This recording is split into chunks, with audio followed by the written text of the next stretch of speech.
Namaskar. I, Deeptanshu Singh, on behalf of Insolvency and Bankruptcy Board of India, welcome our esteemed viewers on today's session on role of state agencies under Insolvency and Bankruptcy Code 2016. So basically, the session has been divided into two parts. The first part, dealing with the role of state agencies under corporate insolvency resolution process, shall be covered by Shri Deepak Rao. He is an Indian Economic Services Officer and currently posted in Insolvency and Bankruptcy Board of India on the post of General Manager. The second part, covering the role of the state agencies during the liquidation process, shall be covered by me. So without dealing any much further, I invite Shri Deepak Rao to kindly start the session with his skills for the benefit of our esteemed viewers. Over to you, sir. Thank you, Deeptanshu. A very warm welcome to all our viewers. Before understanding the role of state agency and insolvency and bankruptcy code, we need to understand the difference between the current regime and the earlier regime. Insolvency and Bankruptcy Code, basically it was enacted in 2006 and it has the core objective of resolving the insolvency matters in a time-bound manner. That is the first objective. And the second objective is that the value of the assets which enter into insolvency process should be maximized.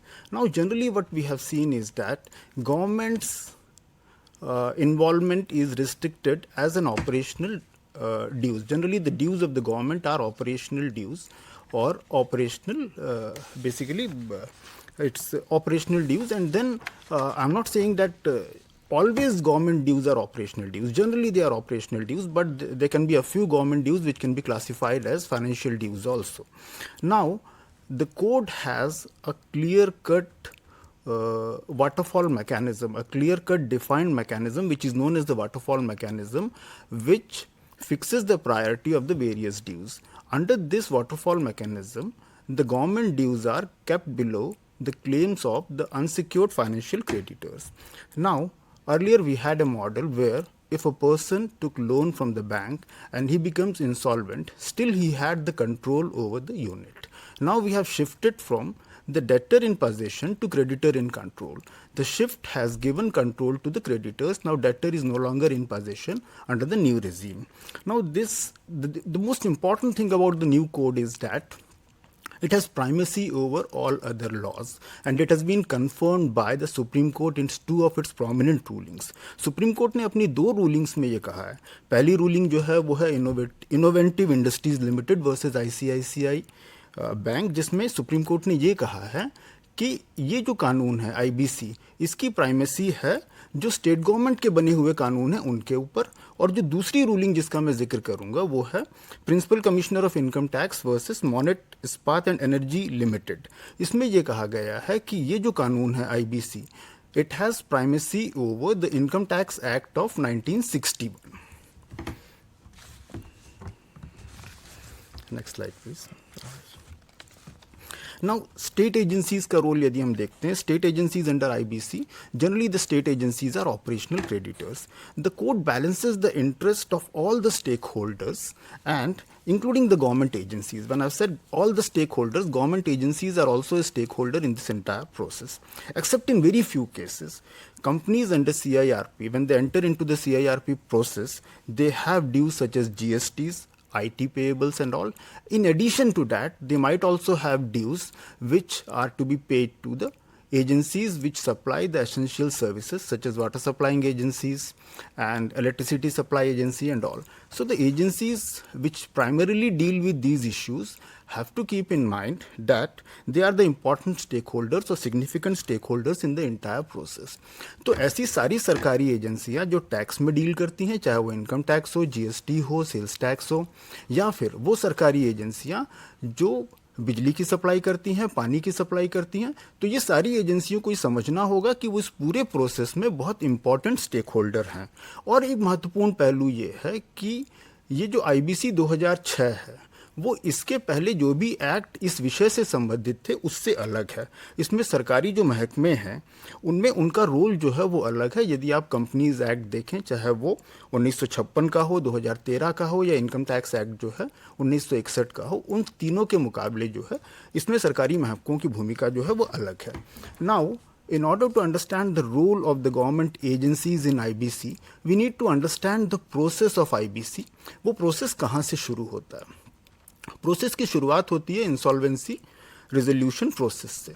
जब एक company इंसॉल्व होती है, insolvent होती है, तो उसके बाद सबसे पहला जो स्टेप होता है, the first step is appointment of IRP, interim resolution professional.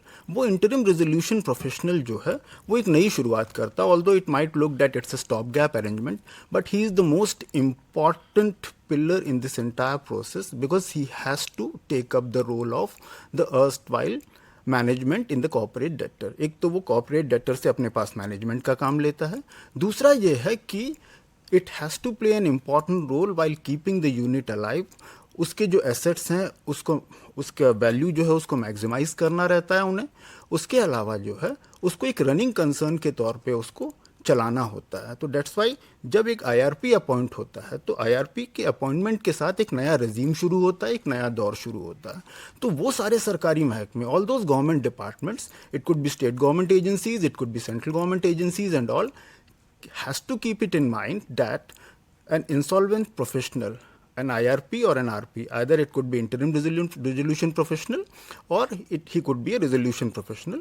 He is a professional appointed by a court of law. So they need to extend all possible cooperation to that person who is working as either IRP or RP to resolve the case. And then because his objective is to revive the unit for the larger interest of the economy.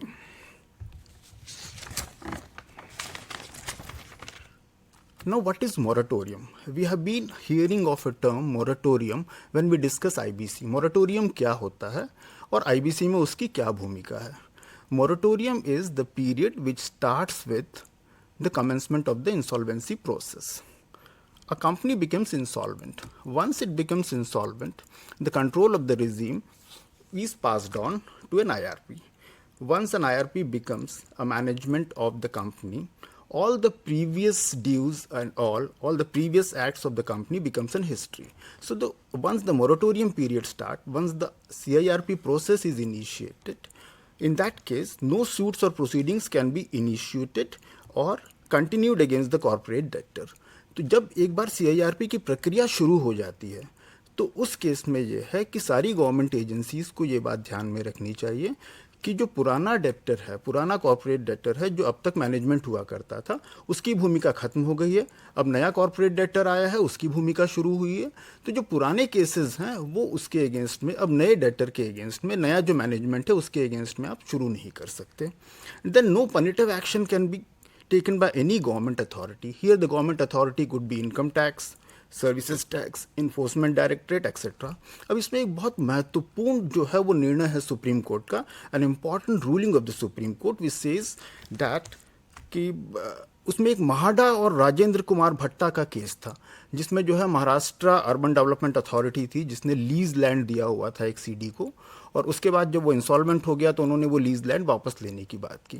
तो supreme court ने ये कहा कि साहब ये संभव नहीं है, क्योंकि आप जब जो है कॉर्पोरेट डेटर के अगेंस्ट में जो भी आपको इनिशिएटिव लेना था, जो भी केसेस इनिशिएट करने थे, वो उस दायरे में करने थे कि जब तक CIRP शुरू नहीं हुआ. एक बार CIRP शुरू हो गया तो आप ये नहीं कर सकते. तो all those government departments which deal with such issues should always keep this particular ruling of the Supreme Court in mind. And then when it comes to moratorium, another issue is any license, quota, permit, registration granted by any authority to the corporate debtor cannot be terminated only on the grounds of insolvency. जब आप कोई licence जारी करते हो, आप कोई कोटा जारी करते हो, आप कोई परमिट जारी करते हो या रजिस्ट्रेशन जारी करते हो, साधारणतः होता ये चीज़ है कि ये सारी चीज़ें, चाहे वो कोटा हो, चाहे वो रजिस्ट्रेशन हो, चाहे वो परमिट हो, सरकारी महकमों द्वारा जारी किया जाता है. These are issued by the government agencies. So once you grant these things it can not be withdrawn only on the grounds of corporate insolvency. बाकी बहुत सारे ग्राउंड्स होंगे तो आप विड्रॉ कर सकते हैं, बट कॉर्पोरेट इंसॉल्वेंसी के अकेले ग्राउंड के आधार पे आप विड्रॉ नहीं कर सकते. और this has also been confirmed by NCLT in the case of Aircel Limited and Dishnet Wireless Limited. इस केस में ये हुआ था कि एयरसेल लिमिटेड जो है वो टेलीकम्युनिकेशन के बिजनेस में था और उस बिजनेस में उसे एक लाइसेंस दिया गया था। जब कॉर्पोरेट इंसॉल्वेंसी की प्रोसेस शुरू हुई तो उस लाइसेंस को विड्रॉ करने की बात हुई। तो उस केस में एनसीएलटी ने यह कहा कि इस बिजनेस का आधार जो है वही लाइसेंस है, तो यदि आप लाइसेंस विड्रॉ कर लोगे यहाँ पर तो इसमें रेजोल्यूशन प्रोसेस जो है उस पर ही पाबंदी, उस पर ही समस्या उत्पन्न हो जाएगी। तो it was essential for getting a good resolution plan. So NCLT said it cannot be done. So all those government agencies which issue licenses, which issues permit and all, should always keep this particular judgment in mind while taking decisions, while handling the IBC cases. And then critical services cannot be terminated. What do you mean by critical services? Critical services are all those services which are essential for running of a unit. It could be a manufacturing unit or service sector unit. यहाँ हम ये कह सकते हैं कि जो बिजली की आपूर्ति है या पानी की आपूर्ति है उसको क्रिटिकल सर्विसेज में क्लासिफाई किया जा सकता है। एक केस था Dakshin Gujarat Vij company versus ABG shipyard limited. इस पर्टिकुलर केस में जो अपीलेट ट्रिब्यूनल था उसने here one particular point which I would like to stress upon is that you need to distinguish or differentiate between the current debts and the past debts. यदि कोई unit insolvent हो जाता है और वो ongoing concern है और अभी वर्तमान में जो बिजली के बिल हैं, जो पानी के बिल हैं, यदि वो नहीं दे पाते हैं तो उनको आप दूसरी तरीके से देखिए। लेकिन जो पुराने डेट्स हैं, that need to be seen from a different perspective, and this particular judgment is about that only.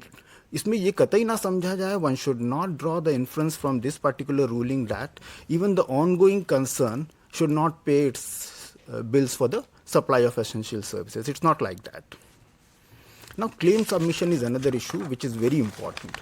Claim submission, after initiation of insolvency process, claims be submitted to interim resolution professional. Claims जो है सबसे important चीज़ होती है, क्योंकि यहाँ पर जो है सरकारी महकमे जो है ऑपरेशनल क्रेडिटर्स हैं, इनको अपना क्लेम सबमिट करना पड़ता है। Claim submission by government authorities in the prescribe time limit. इस पूरे प्रोसेस की सबसे महत्वपूर्ण तथ्य ये है, इस पूरे प्रोसेस का सबसे महत्वपूर्ण बिंदु ये है कि tries to resolve the insolvency in a time bound manner. जब हम टाइम बाउंड मैनर की बात करते हैं तो हर एक प्रोसेस के लिए एक टाइम निर्धारित है। There is a time frame prescribed for every process. Now government agencies which are operational creditors need to file claims in a prescribed time limit, and non-submission of claim leads to loss to exchequer. Now non-submission of claims कैसे loss to exchequer की बात करते हैं वहाँ पर हम, क्योंकि ये claims जो हैं वो सरकारी आमदनी हो सकती थी। यदि आप टाइम पे फाइल करते इसको तो ये आपके खाते में आते हैं। If you miss the time limit, then you have missed the bus, then you are no longer in the picture. तो आप यहाँ से अलग हो जाते हैं। यहाँ पर इस पे Ghanshyam Mishra versus Edelweiss asset reconstruction company का एक इंपॉर्टेंट केस है, जिसमें ऑनरेबल सुप्रीम कोर्ट ने ये कहा है कि on the date of approval of resolution plan, जिस दिन रेजोल्यूशन प्लान अप्रूव होता है उस दिन यदि क्लेम्स जो है रेजोल्यूशन प्लान का हिस्सा नहीं है तो वो रेजोल्यूशन प्लान से बाहर है। They shall stand extinguished and no person will be entitled to initiate or continue any proceedings in respect to a claim which is not a part of resolution plan. अगर हम resolution plan की बात करें तो section 31 of the code जो है वो ये कहता है कि एक बार resolution plan, once the resolution plan is approved by NCLT, is binding on all departments including central government departments and state government department and any local authority also. तो हमारी अर्बन अथॉरिटीज और म्यूनिसिपल अथॉरिटीज जो हैं they should also understand that once the resolution plan is approved by NCLT it is applicable and it is basically binding on all. दूसरा ये है कि UltraTech Nathdwara cement versus union of India एक important court case था, जिसमें जो adjudicating authority है उसने ये बोला था कि once the approval of the resolution plan is done, no fresh demand notice can be issued by central goods and services tax. हालांकि ये पर्टिकुलर जो है ऑर्डर जीएसटी के डिपार्टमेंट के लिए था, but it's equally applicable to all tax departments. Now resolution of corporate debtor की जब हम बात करें, section 32A, liability of a corporate debtor for an offence committed prior to commencement of CIRP। यहाँ पर ये देखेंगे कि यदि एक कॉर्पोरेट डेटर कोई ऑफेंस करता है CIRP की प्रक्रिया शुरू होने के पहले, तो वो पास्ट है, वो हिस्ट्री है। उसके बाद जब नया सक्सेसफुल रेजोल्यूशन एप्लीकेंट आता है तो सक्सेसफुल रेजोल्यूशन एप्लीकेंट के आने के बाद उसके विरुद्ध जो पुरानी CIRP, पुराना जो कॉर्पोरेट डेटर है उसके द्वारा जो ऑफेंस किए गए हैं उसके लिए कानूनी कार्रवाई नहीं की जा सकती यहाँ पर. If the resolution plan results in the change of management, then the new resolution applicant will not be liable for the acts committed by the erstwhile corporate debtor. इस केस में Tata steel versus union of India में high court ने एक बहुत अच्छी ruling दी है. Honourable high court held that CD would not be liable for any offence committed prior to commencement of CIRP. It is also certified that such an order will not affect the prosecution of the erstwhile promoters or any officer who may be responsible for committing the offences. So यहाँ clarification भी है कि यदि एक इस तरह की चीज़ें होती हैं तो जो पुराना ऑफेंसेस है तो उन पुराने ऑफेंसेस के प्रोसिक्यूशन जो है और उसके लिए जो जिम्मेदार जो हैं उसके ऊपर कोई असर नहीं पड़ेगा इसका. तो जो नए रेजोल्यूशन एप्लीकेंट हैं उनको आप छोड़ देंगे और जो पुराने लोग हैं जो जिम्मेदार हैं इन ऑफेंसेस के लिए उनको उनके ऊपर जो प्रक्रिया है वो जारी रहेगी. तो ये था जो पहला हिस्सा है रेजोल्यूशन प्लान का. Now my colleague Diptanshu will focus on the second part, that is basically the liquidation. Over to you, Deeptanshu. Thank you, sir. Thank you so much. So it was indeed a very insightful expression of the role of state agencies during the corporate insolvency resolution process. So moving forward, we will go through the role of state agencies during the liquidation process under the Insolvency and Bankruptcy Code. So the liquidation process, it commences on the failure of the corporate insolvency resolution process to provide a resolution plan. The resolution professional who was appointed for the corporate insolvency resolution process, he typically acts as the liquidator for the purpose of liquidation. And the duties and powers of liquidator is that he invites the claims and verifies them. He takes the control and custody of the assets of the corporate debtor. He then goes on for auctioning the assets of the corporate debtor, and ultimately he distributes the sales proceed in accordance with section 53 of the code that provides for the waterfall mechanism. Also, the personnel of the corporate debtor, he has to extend all cooperation to the liquidator in performance of his duties. So, the state agencies, whether the administrative agencies or the law enforcement agencies, they must keep in mind that they have to support the liquidator in performing his duties. So, once a liquidation process is initiated, the submission of claims has to be done. The claims are submitted to the liquidator. The government authorities who have any claim against the corporate debtor, they have to submit their claim in the prescribed time limit. And as very well explained by my colleague Shri Deepak ji, that the non-submission of claim, that would lead to the loss of exchequer. In one case also, the Leo Edibles and Fats Limited versus the Tax Recovery Officer, Income Tax Department, Hyderabad and others, the High Court of Telangana and Andhra Pradesh, it held that the Income Tax Department necessarily submit its claim to the liquidator for consideration as and when the distribution of the assets in terms of section 53(1) of the code is taken up. And it also stated that the priority which has been provided in the waterfall mechanism under section 53 of the code, it cannot be disturbed. So the whole process for the corporate insolvency resolution and thereafter the liquidation process, it's a time-bound mechanism. The time-bound mechanism helps to reduce any further erosion in the value of the assets. So it's very important that the government agencies or any other person who have any claim against that corporate debtor, he has to submit that claim in the prescribed time limit. Further, under section 53, wherein the waterfall mechanism has been provided, the waterfall mechanism I refer to the priority in which the payments to various creditors can be given. The government, they have reduced their priority even below the unsecured financial creditors. Why they have done so? Just to give market a boost. So government has here taken a back step to give market the boost. But yes, the claims have to be submitted by the government in a time-bound mechanism so that the whole liquidation process is completed timely. Further, as we have seen in the case of corporate insolvency resolution process, the moratorium, which was started during the corporate insolvency resolution process, it ceases when an order of the liquidation of the corporate debtor is passed.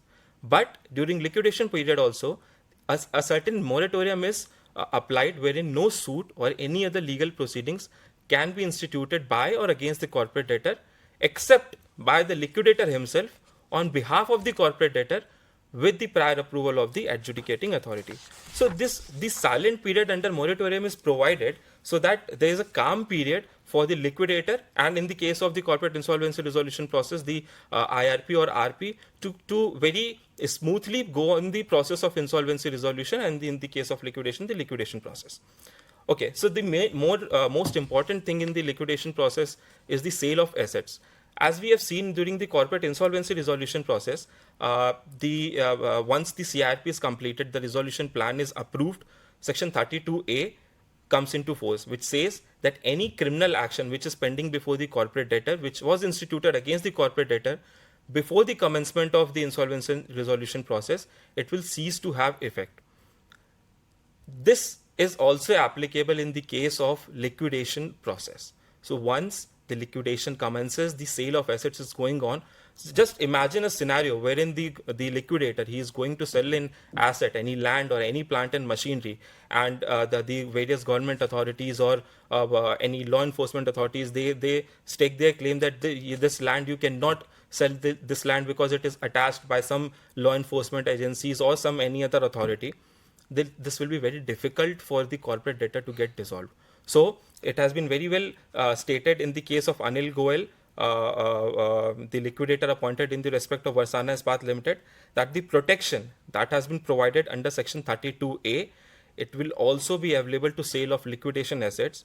A liquidator can proceed with the sale of the assets even if it is under attachment by the ED. So the point for consideration for the law enforcement agencies as the state government or the central government or any other local authority agencies is that once the liquidation is going on, the assets which have been attached, they have to be released for the benefit of the corporate debtor. So going through all this process of the corporate insolvency resolution process and the liquidation process, what are the key takeaways for the state government, central government, any other local authority, for any other government agencies, is that the concerned government authorities, firstly, they must submit their claims in prescribed time limit, whether for the corporate insolvency resolution process or whether for the liquidation process. They should not institute or continue any proceedings against the corporate debtor during resolution or liquidation process, because moratorium comes into effect. A calm period is required to smoothen and expedite the process of insolvency resolution or liquidation of the corporate debtor. They should not discontinue essential services to the corporate debtor. Why is it so? Because the whole the objective of the code is to maximize the value of the assets. That's why the time-bound resolution of the corporate debtor is provided. To maximize the value of the assets, it's very important that during the corporate insolvency resolution process, the company is taken care of as a going concern. The activities, the operations of the company is not stopped. Once the operations of the company is stopped, the resolution plan, they will not fetch a good value for the corporate debtor. So it's very important that the essential services, that is very critical for the company to survive and to go on for their business, they should not be stopped. Further, any license, any registration, any quota, any permit that has been granted to the corporate debtor by the government agencies, they should not be stopped. The government agencies, they should be part of the insolvency resolution and liquidation process of the corporate debtor in accordance with the code. Also, the government agencies, they must support the IRP and IRP to fulfill their statutory duties under the code. One such example is that the police agencies, the police personnel, the law enforcement agencies, if the resolution professional or interim resolution professional, or for that matter the liquidator, if he approaches the police agencies to seek appropriate support from them, the police should, we say that they should provide appropriate support to the RP to perform his functions. Because once a company is not going, it is not a going concern, there are various difficulties, there are various problems which he is facing. Going further, the state agencies or the central government agencies, the agencies, they must allow the IRP or the RP to comply with the statutory obligations such as filing of tax, the goods and services tax or income tax, etc. They must release the attachments over the properties of the corporate debtor. They should not initiate or continue criminal proceedings against the corporate debtor. And they also facilitate the successful resolution applicant in getting necessary regulatory approvals for implementation of the resolution plan. And they also extend the police protection when required by the IRP, RP or the liquidator. So with this, we conclude today's session. And I thank you, Shri Deepak Raoji, for giving an insightful experience on the corporate insolvency resolution process. I hope that the session will be helpful to all, and particularly the government functionaries, to meet the objectives of the code, which is the value maximization of the assets, and ultimately to promote the entrepreneurship in the economy. Thank you so much.